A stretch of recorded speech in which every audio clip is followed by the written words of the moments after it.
And now, Move the Sticks with Daniel Jeremiah and Bucky Brooks. What's up, everybody? Welcome to Move the Sticks. DJ Buck with you. Buck, did you take in opening day baseball? Did you watch it, or are you going to kind of ease into it? I did notice that the Dodgers won, but I didn't. I can't say that I watched it from beginning to end. Just kind of checked in. Saw Shohei Ohtani do what he does. One or three guys that hit a homer. So yeah, excited about it. Now the bigger thing is, are you going to peak too soon? You always get super excited the month of April. May, you're really into it. Then you begin to kind of fade and fizzle for a little bit in June. You pick it back up a little bit in July. And then depending on how the pods are doing, I don't know which DJ I'm going to get come August and September. I'll be honest with you. I got a text message from our buddy Chris Rose. It was like, hey, what do you expect this year? And I was like, I'm going to set my expectations just 500. Keep our expectations low this year.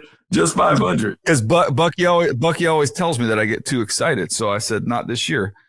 I'm going to just go. And last year we had a great year. I think we're the second best team in baseball. But so we have a really good team. But let's lower expectations, not get ahead of myself. So what happened?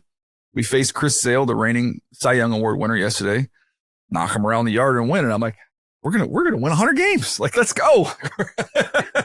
It just took one day. And I'm in. I'm all in. It took one day, and you're automatically all the way back in again. It's a disease, Buck. It's a disease. DJ, I can't help it. It's just a disease. It's just so hard. Like, I feel so bad. I feel so bad for you because this is what you do all the time, and then ultimately, like, your little heart is broken at the end, and it's sad. It's not fun seeing you like this. Yep.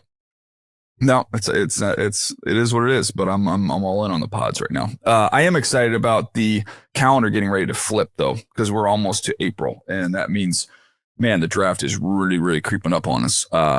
I got a couple of things I want to hit on today with you, Buck, including I want to get into your top fives a little bit, and I want to know, because I feel like I've kind of told you some of the ones that I'm struggling with. I'd love to know, like, maybe two or three different struggles that you got on your list. So we'll get to that in a minute. But before we do that, I had this conversation the other day talking to a coach. He brought up a great point. And I don't know what the numbers are. It's like, I don't know, close to half of the top pass rushers, the top 12 to 15 pass rushers are not going to record 40s. They did not run at the combine, and they're not running at pro days. So there's no 40s. And when we were talking about it, and he said, look, like for some positions like GPS, you can take those numbers and you can find value in that. And he was like, I can't, like, for an edge rusher, the numbers that they have going off of NFL players, are so wonky, because you might like Jared Verse had one of the best GPS numbers of any defensive end. Well, he's chasing Saquon Barkley 40 yards down the field. Yeah. Like, that's where that number comes from. So, whereas some of the other guys who are real explosive were 18 miles per hour. So he's like, for evaluating these guys using GPS numbers doesn't really help them. And he was saying that there's, they do some force plate jumps at the combine. So they've used those more. Now, even just, you have the vertical number that you get, but the force plate to really see how explosive these guys are. You're trying to find creative ways to be able to put these guys on a level playing field and see what the numbers tell you. So now this is hard, and this is hard because depending on your school of thought, depending on how you were reared in the business, you're now going to have to test some of the philosophies and ideologies that many of us have talked about for years. Can you really trust the tape without the workouts or the measurements or the things kind of backing you up or validating some of your opinions?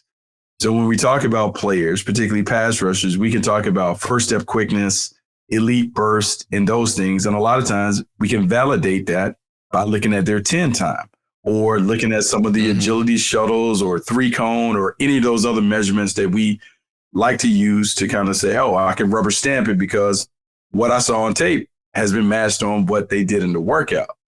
Where it gets tricky is, depending on level of competition, guys blowing past people on the snap and those things, are we having true apples to apples discussions when we may look at a Mike Green playing one conference versus somebody else who is playing in the SEC against presumably better tackles and blockers and those things.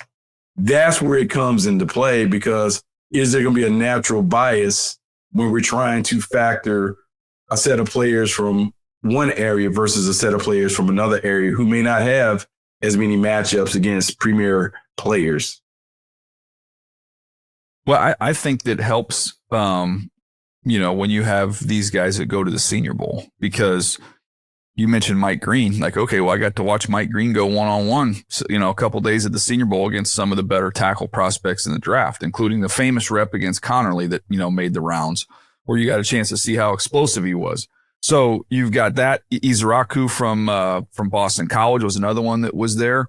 Landon Jackson was there from Arkansas, who had a big game. Like, you got a chance to at least see those guys in person and see them move around. I know Landon Jackson ended up running a 40, but at least you get a chance to see it and feel it. Like the Ohio State guys, I almost wonder, like that Ohio State Pro Day was very heavily attended. And even though I don't think either one of them ran 40s, JTT or Jack Sawyer, so that they're two that aren't going to have a 40 time out there. But to get a chance to work them out and at least feel them, kind of feel their burst and their juice. I mean, it's old school scouting is what it is. Yeah. No. So what I think the trick will be is when you start having the positional workouts, if you can bake some things into the workout that allow you to assess how fast guys are.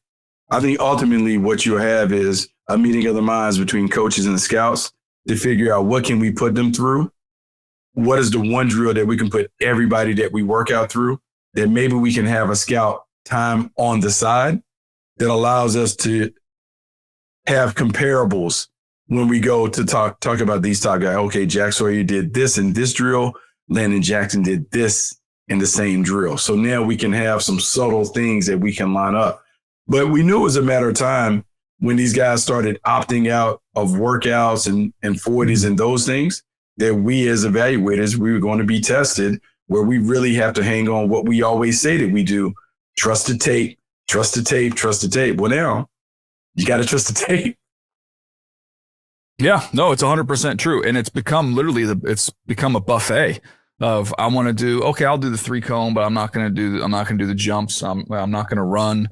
I'll do the positional drills. Like, it's just kind of become a buffet in the spring. Whereas it used to be, I think scouts could almost kind of bully guys and be like, hey, you're the only one in this group that's not doing something. Like, we're not taking you. You always tell a story about Lindell White. Like, hey, man, I don't get a 40 on you. Like, we're not drafting you. Begging you. Like, those days are over, man. Like, it is, like, in terms of like player empowerment, like that's one area from a scouting side of things that we've seen massive change. A1 not having their guys take the cognitive tests after, the CJ Stroud stuff. So like, you're getting to the point now where it's like, man, you better get out and do your homework in the fall, get out and see these guys, go to some live games and see them move around and see them do things, and give yourself a little bit of better opportunity there. Because if you're banking on getting all this information in the spring, I don't know that those days are ever coming back. Yeah, DJ, it's going to make it really, really hard to, get your work done. So you're really going to have to get out there. You have to trust strength coach. Like, relationships are going to matter more now than ever. Like, one of the things that you and I have always done, our good friend Bruce Feldman puts out the freaks list. So what it does, it gives you like a little preview of the super explosive athletes that you need to pay attention to in the fall. And then when they put together great years, you can always go back and reference the freaks list because you have the numbers that they've compiled. How are they going to jump and do those things? It's going to become trickier. So, for instance, I was just having a conversation with a colleague about Cam Scatterboot from Arizona State, who I love as a player, right? Just absolutely love how he gets down or whatever. His pro day comes. Hey, I'll give you a vertical, 39.5. I'll give you a broad jump, 10.3. Hey, we need that 47. Nah, I'm a pass. And so now you have to make the assessment. Well, how fast do we think he is? Like how much does it matter? I'm looking at him in comparison to the other guys on the list. Like, where do I stack him based on the information that I have. I love the player on tape, but I don't have all the other things. So where I have a Judkins run this and I have other guys run that, where that factor in? And so for the prospect, it's a bit of the roll of the dice saying that, hey, everyone can't be mad at me for not putting up a 40. I just need to have one team that loves me. And hopefully it doesn't impact my round value, but it makes it a very difficult thing. And look, we say we don't want to hold it against players, but man, you just remember how the spring would be. We tried to complete the profile. Hey, Buck, you don't have, you don't have a 40, input it in the computer. We need you to get out there and run. Hey, he said he's not running. Yeah, but man, we can't put a final grade on him if we don't have the 40. Those days are done. I mean, you're really testing those old theories that we talk about, like really grading off the tape and those things. And you're going to have some guys that disappoint you when you see them show up for that first mini camp and they run nothing like you expect them to run. Yeah, it's interesting discussion, man. I think it's very easy to say you just watch the tape and who cares, the tape's all that matters. Like, the tape is by far the most important thing. But that other stuff, when you're trying to level out and account for competition, who you're playing against and things, and that doesn't necessarily have to be a big school, small school thing. You could be in a Power 4 conference and you might only play against, you might be a corner who's only playing against 2 or 3 receivers the whole year that can really run. And guess what? In those games, you might be playing off. So I've never really seen you get tested. Like, can I line you up nose to nose, knowing you can carry a vertical route? Like, I don't know if you can run like that.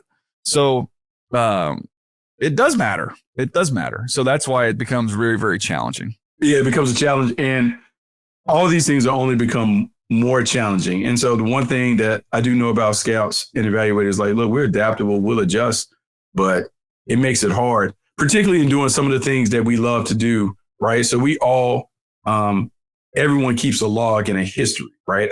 I've seen you reference your sequence list when we talk about one player and trying to compare him to another player 2-3 years ago to be like, hey, this player 3 or 4 years ago, he did this, ran this time, and look at the success that he's having at a pro. Now it makes it harder when we're kind of like building the case to support our player in a meeting. It makes it harder because I can't do that. I can say, oh, he ran for 2,000 yards, but what's his 40 time? Hey, coach, I don't have that.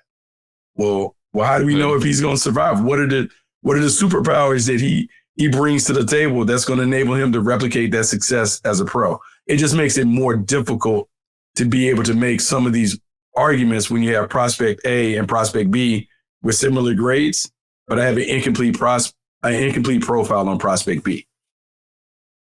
Yeah. And the other thing that we'll see how this all transpires. There's a couple guys out there.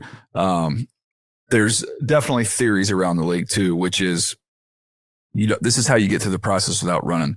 You don't work out, not healthy. You got a little nagging injury. So we're going to reschedule a pro day for middle to the early part of the 20s of, a week before the draft, right? So you're going to say the 14th, 15th, somewhere in there. So I'm going to have a late pro day. And guess what magically happens at that late pro day? A little bit tight. I'm going to do the position drills, but I'm not going to run a 40. Like that is like right out of the playbook of how you get away with running a 40. That may sound like a guy that I'm writing about today, Will Johnson from Michigan, who may not ever record anything of significance when it comes to his athletic stuff. And now we're led to just focus solely on what he has done. And it's funny because what complicates the Will Johnson evaluation, because he's someone who hasn't worked out and run, he's had injuries in 2 of the last 3 seasons that have kept him out of games. And so now I don't have testing, but I have a durability concern based on what we know to be true. He has missed games in each of the past 2 seasons. It just makes it hard. Some of the guys that you love on tape, you can't fully take a stand on because you're like, man, am I missing something? Is there something that's going to come back to bite me when we bring him in the building and he works out for the first time? And you're like, oh, yeah, that doesn't look good because I don't have a timeline. I'm going through this list and I'm like just going through a mock draft, right? So from like my last mock draft, I'm trying to find the first player who had a full process, right? That we actually saw at an all-star game as well. So you know who it is? It's Gray Zabel. Wow. Gray Zabel was I had him going 16 in this mock draft. Mike Green is right there with him. But I don't think Mike Green, he ran a 40, did he? I don't think he ran a 40. I think he just did the cone drills. So, I mean, there are not many guys that had a full process that you got all the way through. You saw him in the fall, maybe you saw in an all-star game, and you saw him do a full workout where you saw everything. So I don't know. That's interesting. And that used to not be the case. It used to be you'd have half the first round were full process guys where you saw go kind of through the whole thing. So it's just different. It's different time. You got to adjust. There's nothing to complain about. It is what it is. All right, it's time for Hot or Not, brought to you by Wasabi Hot Cloud Storage. Buck, top fives that you got out there. I've had my struggles with some of these battles here. Give me your top three battles that you've had of difficulty there trying to stack guys at different positions. Okay, I'm gonna say, DJ, let's go to the pass catcher thing, right? The wide receivers. And the reason the struggle for me has kept me up at night is really trying to figure out, like, not only how do we set the pecking order, but which guys are truly wide receiver ones and which guys do we need to project as wide receiver twos. So at the top of my board, and we've had the conversation about T-Mac, McMillan, Matthew Golden, Emeka Egbuka, Luther Burden, and right now I still have Isaiah Bond hanging at 5. But DJ, when I look at all of these guys, right, I can't say that any of them project in terms of like their overall skill set as a true number one. Maybe T-Mac, but no one does that. Like Matthew Golden, if you ask me in an ideal world, what's his position as we talk about the basketball team analogy, he's the number 2. He's the stretch the field. He's the other guy opposite the dominant pass catcher or whatever. Emeka Egbuka plays in the slot.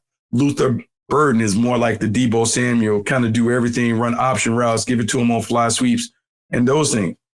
Like DJ, if I am a team in need of a true classic number one to anchor the passing game, I can't confidently say that I'm going to get one in this draft. And this is the first time in how many years? 5, 6, 7 years that there hasn't been that established guy or two that we can say, hey, if I need a wide receiver, that's the guy that I'm going to go get. That to me, that's problematic. And it's one of the reasons why in mock drafts, we may only see 2 guys on the board. Mm-hmm. Yeah, I got a text from Kurt Warner, who's going through watching all these guys right now, and he was asking me about Golden, and he was like, and I infer because I had Golden as my top receiver, and he said, "Do you really think Golden's a number one?" And I wrote back and I said, "There are no number ones in this draft. Like to me, they're all 2s, and they're different flavors of 2s, different styles. But the draft is full of 2s and 3s. Like that's not what you're getting here." You know, Marvin Harrison coming out last year was viewed as a 1. Neighbors viewed as a 1. Adunze for me definitely was viewed as a 1. Like there were guys, and even like A.D. Mitchell, like if he were to hit his ceiling, would be a 1. Obviously, you saw in Jacksonville that's a number 1 all day long. So I mean, that's not this draft. It's not this draft, man. You're trying to get guys that are going to be solid players that you're not going to have to replace. That are going to be key guys for you, but they're not going to be the we always talk about it from the standpoint of like the game plan guys defensively, where you're like, oh crap, you better circle this dude. Like we got to stop him. Like that's not this draft, man. Not at the receiver position. It's not. And you know, it's funny because like Kurt Warner would have a strong take on that, particularly this year, because there isn't the one guy that can do everything that is expected of the number 1 receiver. And let's be clear when we talk about the number 1 receiver. And by my definition, I would say the number 1 receiver is a guy that anchors the passing game. He commands a double team and consistently beats the double team because everyone in the building knows that the ball is going to him on those critical downs. He's the guy that I would say most of the ones that we've seen that are number 1s, they aren't the fastest. He's the one that typically runs in the range of 4.45 to 4.55, but he gets open and he's a consistent chain mover on the offense. And when you look at the guys who have the complete skill set, they are terrific route runners. They have the patience and timing to get away. They can get off a press. They can do all those things. Stylistically, they can do it a few different ways, whether it's as a true route runner or a jump ball specialist.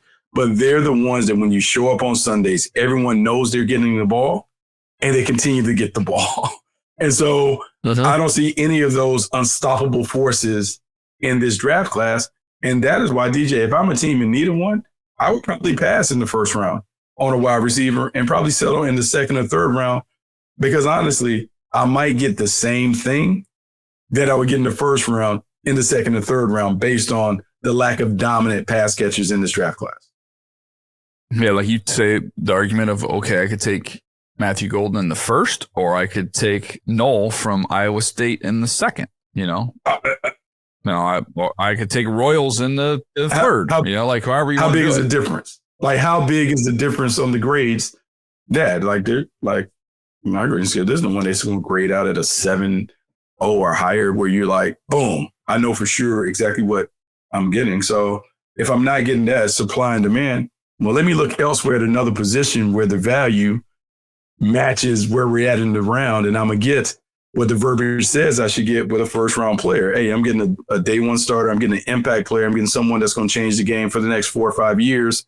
And we feel good about. Like, it's hard for me to say that I can put that kind of verbiage on any of the wide receivers. And I'm probably jaded because having watched T-Mac from the time he's in high school, yeah, I can't confidently say that he's going to come in and change the game as a big wide receiver on the outside. Mm-hmm. Yeah. Well, that's the hottest one there, by the way. We'll get to some more here in just a second. But that was this week's Hot or Not segment, brought to you by Wasabi Hot Cloud Storage. Store more and do more with your data. Try them for free at wasabi.com. So if the wide receiver group is your number one struggle there, Buck, what's number two? Okay, so number two, and I'm going to say this, and I probably could have said this number one. DJ, I'm going to be honest with you, man. I'm really stuck with all these quarterbacks, right? I'm stuck because the conversation, and it always does this around draft time, the escalation and the elevation of guys like a Tyler Shepard. Like, the conversation, like, oh, we're just going to get a guy, like, hey, let's move him up. Like, we can pass early and get somebody late in the second round. That's going to help us, and we can find a way to do it. Well, here's the reality.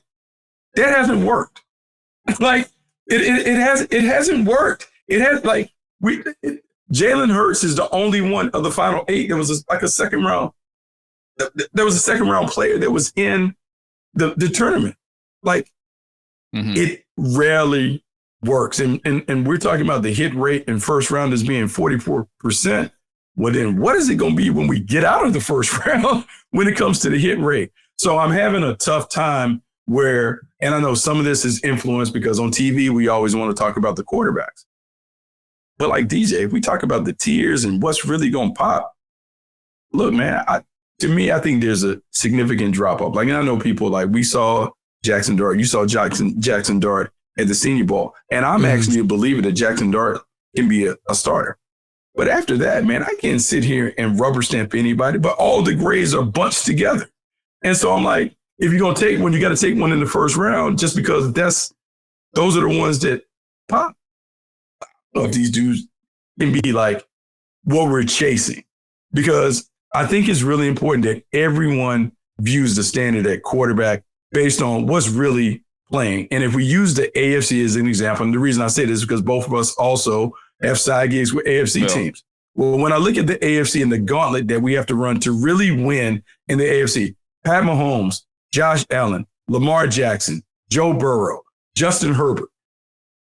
I mean, that's just the start. CJ Stroud, like, that's just to give yourself a chance to get in the tournament. Bo Nix is now in the mix.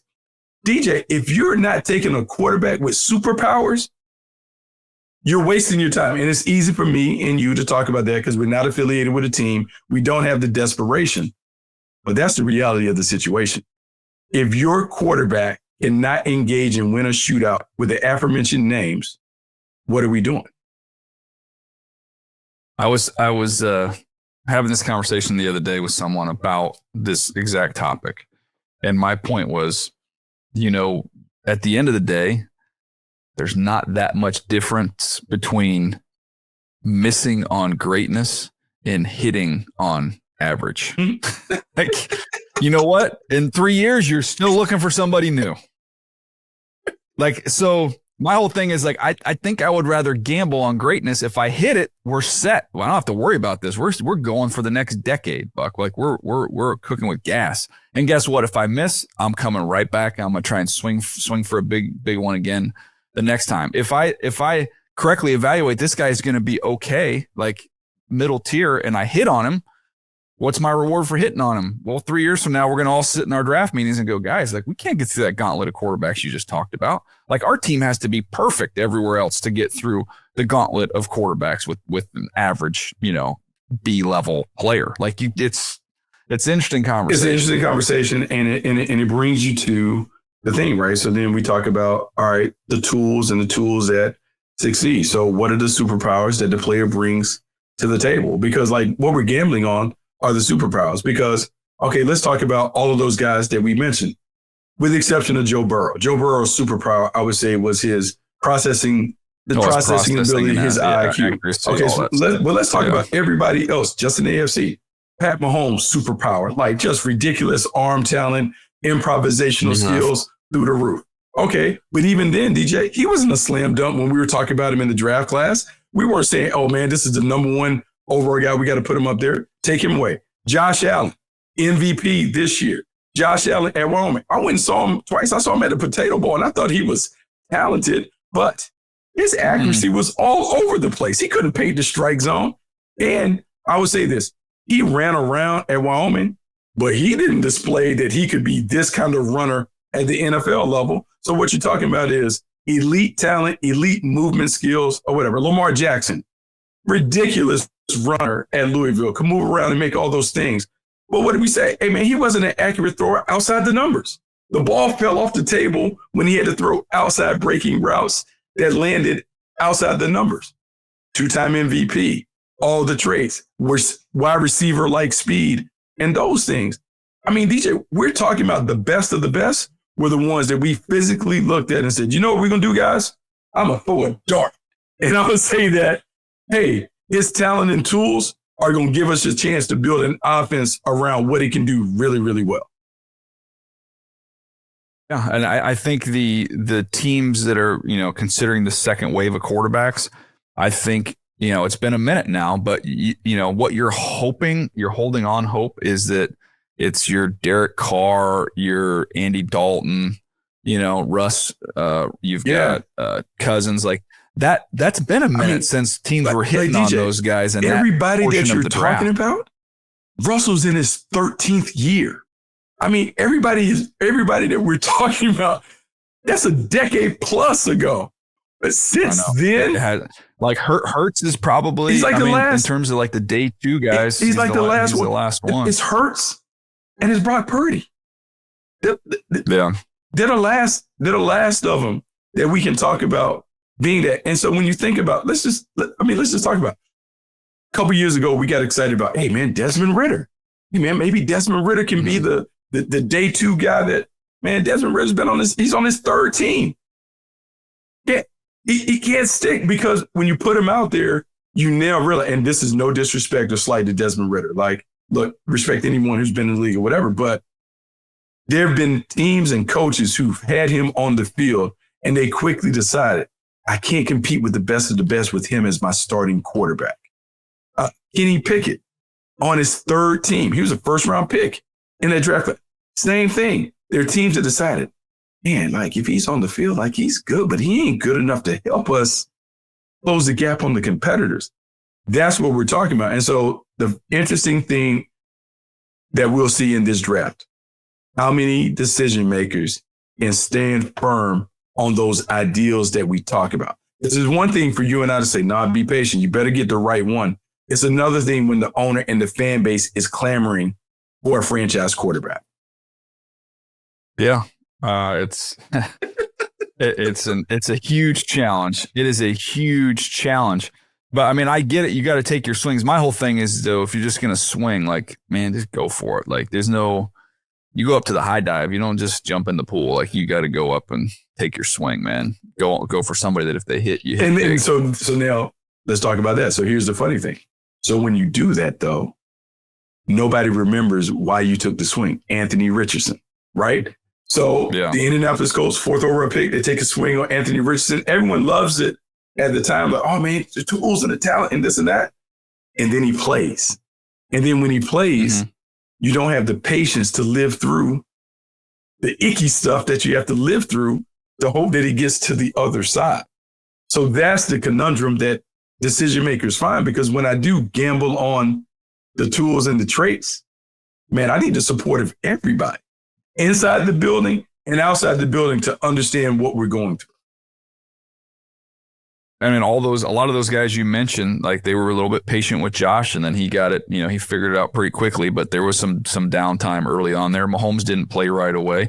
Love, who had a ton of tools, didn't play right away. So it's interesting how, and Lamar, they crafted the whole thing around starting with his legs, and then the arm, he's getting better and better and better every single year as a passer. So, I mean, you got to have a plan in place for those guys, and you got to be able to live with some of the. I think the bigger thing that you're talking about is everyone has to live with the struggles that come along with it. And so, like, those are the guys. So we talked about offense, wide receiver, quarterback. They're ones. And then DJ, I would say the final thing I'm grappling with, I would say the cornerbacks. And normally with cornerbacks, it's pretty easy for me to categorize them and where do you put them and where do you pluck them. To me, I think there are a lot of guys that kind of deserve the same grade. They all are kind of in that second round category. So the Kentucky kid, Hairston, people are really excited about him. So now after the combine, people are talking about him as a first rounder. But then I'm looking at the tape and I'm like, okay, I mean, is he? I mean, he could, but is he really a first rounder? Then I think about all the other guys. Like Revel has been hurt. So we're dealing with the East Carolina guy coming off the ACL. You got Thomas from Florida State, who's talented, but they all are still in that. They ran 4.58. They're in the thing. Benjamin Morrison, like they all are in that same thing. And so, so I'm talking about, all right, like, I can get excited about these guys in the second round, but I don't think they're game changers. That's why Amos ended up being kind of a winner through this whole thing, because he's 195 pounds, first of all. He ran 4.43, which is a great time for him, which that was kind of the question. The knock on him was the speed. So he's my 41st player, but I do my next update. He'll probably move up a few spots, but like Harrison's 39, Amos 41, Thomas 42, Morrison 44. Like I kind of have all those guys personally as all second round players, but there's teams with needs at that position, screaming needs. And in terms of like the grades, there's guys I have in the 20s. Grades not much different from those four corners that I just mentioned there in the 40s. So if you need one, I guess you just take one, I guess. And that's where we're at. And, it's funny because then we end up talking about the draft class overall. What it sounds like in the conversation, I'm listening to myself and I'm listening to you. Good, not great. Yeah. And so if I'm a decision maker, hey, man, I'm punting. I'm going to take a few picks early, and I would trade some of my back end stuff to make sure I get a handful of guys, 3 or 4 guys that I feel great about. And then I'll be like, I'm good. I'm good on the rest. Like, we're going. And we've seen that because that's how you got to look at it. You got to look at it. It's a doubles draft, man. Like, we talked about the quarterback position. If you're going to swing for the fences. Yeah. But outside of the quarterback position, the rest of these guys, I like guys that come in clear packaging. I know I'm going to get starters and fill some holes and then move on. But in terms of like high end impact, there's not a ton of that. It just isn't. No, it isn't. And it's going to continue to be one of those things where we have to, it's funny, like, can't get caught up in the bright lights and go on TV and say something like, oh, man, I feel great about this. And then you're like, oh, you got a quotable that's out there existing in the ether on a player that you don't feel as strongly as about. Because as we're sitting here talking about, look, man, the class is good, not great. There's some great players, but there are more good players than great players in this class. And I think, look, it'd be interesting when we get down to it, because we always kind of talk about the number of first round grades that you have on people. Normally, we talk about 18 to 22 first round grades. I wonder, after we do all of it, if we come away with like 15 guys that really carry first round grades. Yeah. I know one thing that's interesting is it's the non-premier positions. I give you 2 running backs who I think I feel really, really strongly about. I give you 2 tight ends I feel really strongly about. And I give you 2 safeties I feel really strongly about. And at the end of the day, if you come away with one of those 6 guys in the first round, I think you don't. I think that is a really good approach. I think those guys that you talk about, Genty, Hampton at running back, you talk about Warren and Loveland at tight end, and then Starks and Emmett Ward. Yeah, sign me up. And it's funny because those positions are non-premium positions. And so much of the value that we talked about in the first round excluded those. But now that we're talking, hey, coach. Not this year. Guys that we talk about red stars or can't miss. Yeah, I can sign up for any of those 6 guys and I'm good with it. Yeah, it's where we are. It's different draft. Anything else you want to add? No, that's it, man, because we're able to touch on some of the things today. I'm talking about like 7 of the guys that, hey, trust the film, don't worry about the workouts. And we happen to hit on. Malachi Starks is on that list. And so that's what it is, DJ. I think this is one where, man, the scouts have to be really convicted and you have to avoid think tank because as the noise escalates, as we get close to the production of the draft, man, you got to trust your instincts on which players are really the players and kind of ignore all the other stuff that's going to be bandied about. Yep, no doubt. Well, this has been a fun one. Hope you guys have enjoyed it. We'll be back next week. We've got Shadur's Pro Day at the end of next week, Friday. I believe, right? So we'll have that on NFL Network. So be on the lookout for that and lots of draft stuff coming your way throughout podcasts that we have here, as well as the shows we've got on NFL Network. So keep an eye out for that. We'll see you next time right here on Move the Sticks.